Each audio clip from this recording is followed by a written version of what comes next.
ኃይልህ ሲገለጽ በሰማይ ኃይልህ ሲገለጽ በሰማይ አቤት ማን ይቆም ይሁን ከፊትህ ማን ይቆም ይሁን ከፊትህ ማን ይቆም ይሁን እነሆ እኔ በፍርድ እመጣለሁ ምድርና ሰማዩን ፈጥሮ የሚያስገዛ ፍጥረታቱም አምነው የሚገዙለት እግዚአብሔር አብ እግዚአብሔር ወልድ እግዚአብሔር መንፈስ ቅዱስ ሶስት አካላት አንድ አምላክ ዓለምና መላዋ ከፈጠራት እነሆ 7518 ዓመታት ተቆጠረ። የተፈጠሩትን ለማደስና ፍርድንም ለመስጠት ደግሞ መምጫው የቀረበ ይመስላል። የማቴዎስ ወንጌል ምዕራፍ 24 ላይ ሙሉውን ስንመለከት ስለ ዓለም ፍጻሜ ምልክቶች ምን እንደሚመስሉ ጌታችን መድኃኒታችን ኢየሱስ ክርስቶስ ለደቀ መዛሙርቱ ባስተማረበት ጊዜ የጦርንም ወሬ ትሰሙ ዘንድ ግድ ይላችኋል በማለት ሐሳቡን ይጀምራል። ይህ ሊሆን ግድ ነውና ተጠበቁ፣ አትደንግጡም በማለት የሚሆነውን ሁሉ የገለጸው እነሆ በምስራቅ፣ በምዕራብ፣ በሰሜን፣ በደቡብ ዓለም እንደ ቃሉ ሐሳብ እየተናወጸች ትገኛለች።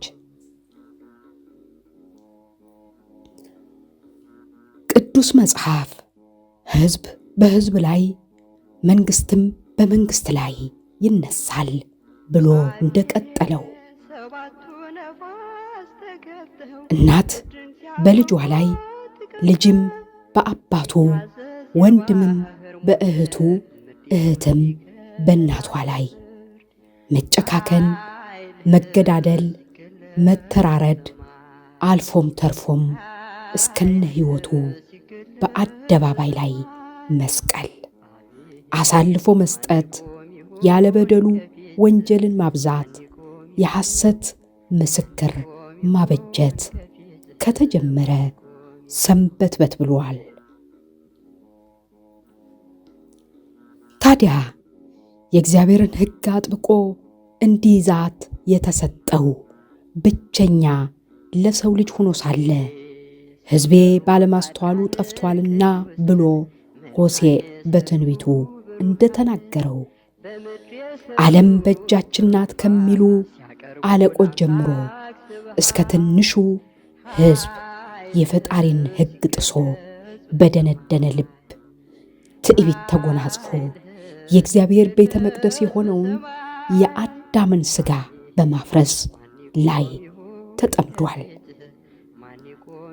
ረሃብም ቸነፈርም የምድርንም መናወጽ ሁሉ በልዩ ልዩ ስፍራ እየሆነም ይታያል። እነዚህንና የመሳሰሉ የመጨረሻው ዘመን ምልክቶች የምጽአር ሆነው ወደ የማይቀርበት የክርስቶስ ፍርድ ለማድረስ እየገሰገሱ ይታያሉ። ዓለም በቀን ጨለማ ተውጣ፣ ፀሐይም ብርሃኗ በጥላቻ ሙቀት እንደ እሳት ምድሪቱን ታቃጥላለች። ጨረቃም ያ ንጹሕ ብርሃኗ በደም ተሸፍና መታየቷ ቀጥላለች። ንፋሱም ጦርና የጦርን ወሬ ተሸክሞ በዓይን ጥቅሻ የጌታን መምጫ ዘመን በደጃፋችን እንደደረሰ በሚያስፈራው በጉሩምርምታ ድምፁ በከፍተኛው ይሰማል። ስድስተኛውንም ማኅተም በፈታ ጊዜ አየው፣ ታላቅም የምድር መናወጽ ሆነ። ፀሐይም እንደ ማቅ ፀጉር ጥቁር ሆነ፣ ጨረቃም በሞላው እንደ ደም ሆነ። በለስም በብርቱ ነፋስ ተናውጣ ቃሪያዋን ፍሬን እንደምትጥል የሰማይ ከዋክብት ወደ ምድር ወደቁ። ራእይ 6 ከ12 እስከ 13።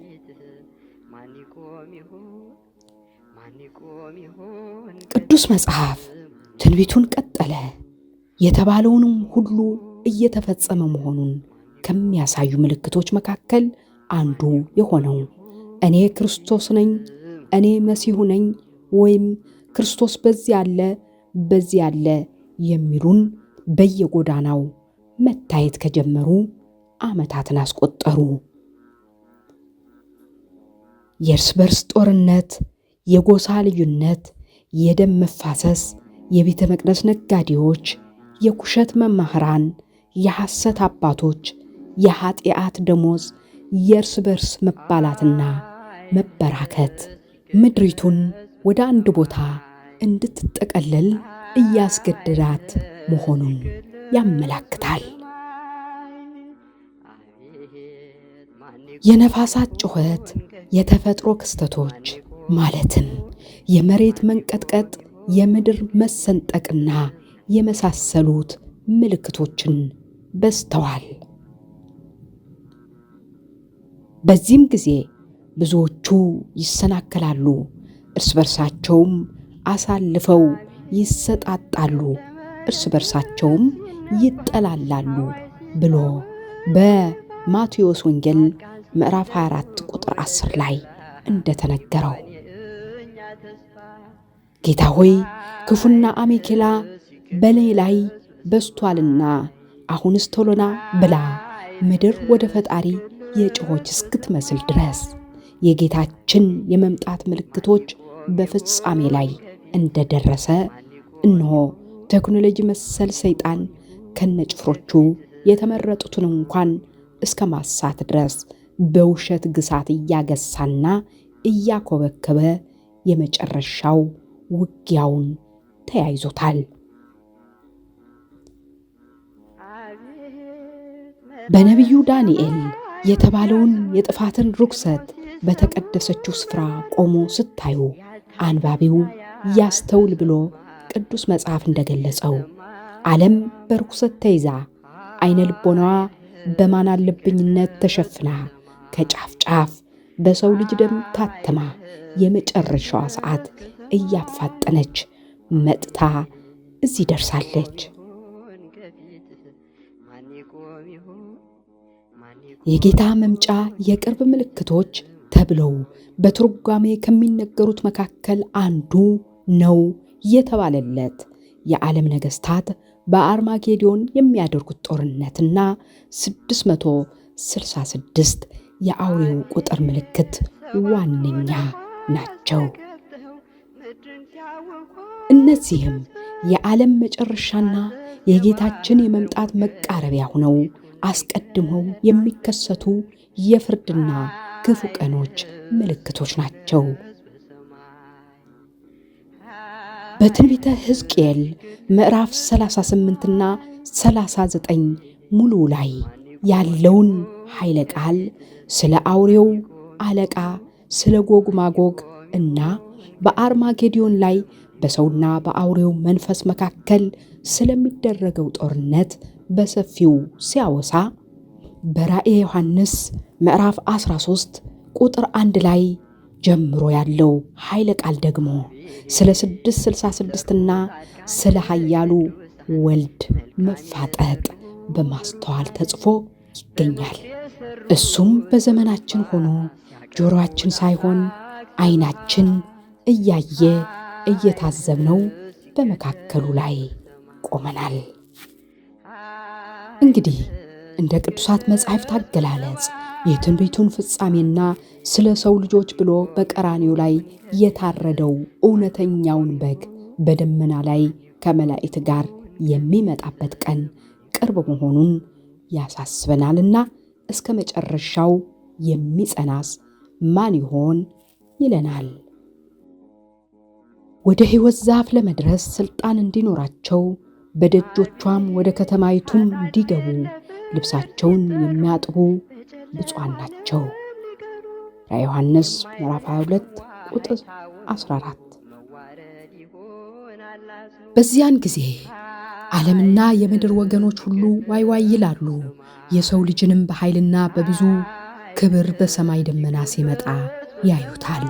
ከታላቅ መለከት ድምፅ ጋር የላካቸው መላእክትም ከሰማያትም ዳርቻ እስከ ዳርቻው ከአራቱ ነፋሳት ለእርሱ የተመረጡትን በሙሉ ይሰበስባሉ። የወጉትንም ደግሞ ያዩታል። በዚያን ጊዜም ጻድቃንና ኃጥአን ይለያቸዋል። እናንተ የአባቴ ብሩካኑ ዓለም ሳይፈጠር ያዘጋጀሁላችሁን መንግሥቴን ትወርሱ ዘንድ ኑ ይላቸዋል። ለጻድቃኑም እናንተ የአባቴ ብሩካን ዓለም ሳይፈጠር ያዘጋጀሁላችሁን መንግሥቴን ትወርሱ ዘንድ ኑ ይላቸዋል። ሕጉን ጠብቀው እንደ ፈቃዱ የተመላለሱ ሁሉ ጸጋ ተጎናጽፈው መብራታቸውን አብርተው ወደ ታደሙበት ሰርግ ይገባሉ። ኃጥአን ግን ከፊቱ ይርቃሉ። ማን ይቆም ከፊትህ? ማን ይቆም ከፊትህ? ማን ይቆም ከፊትህ? ማን ይቆም?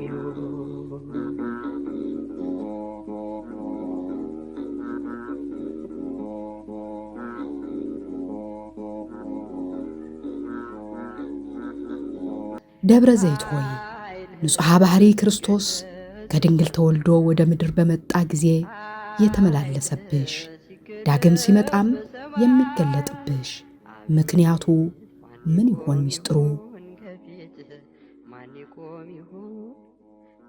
የኢዮሳፍጥ ሸለቆ ሆይ በዓለም ላይ የተበተነ አጥንትና ሥጋ ሕያው ሆኖ ፍርድን ለመቀበል ባንቺ እቅፍ እንዲቆም የሚሆንበት ሁኔታስ ከምን አንጻር ይሆን?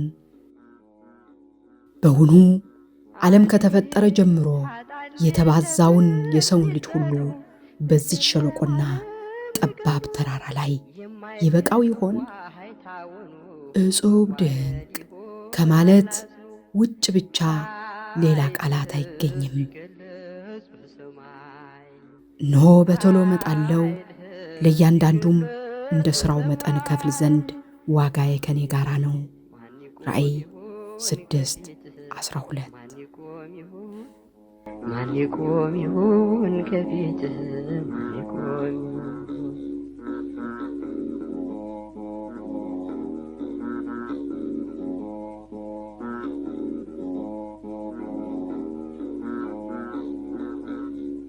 አቤት ሲጠሩ ጻድቃን ቅዱሳን መልካም የሰሩ ብሩካን በምድር የሰሩ ትሩፋት ሲያሰሙ ለአምላክ ስብሐት ኃይልህ ሲገለጽ በሰማይ ኃይልህ ሲገለጽ በሰማይ አቤት ማን ይቆም ይሆን ከፊትህ?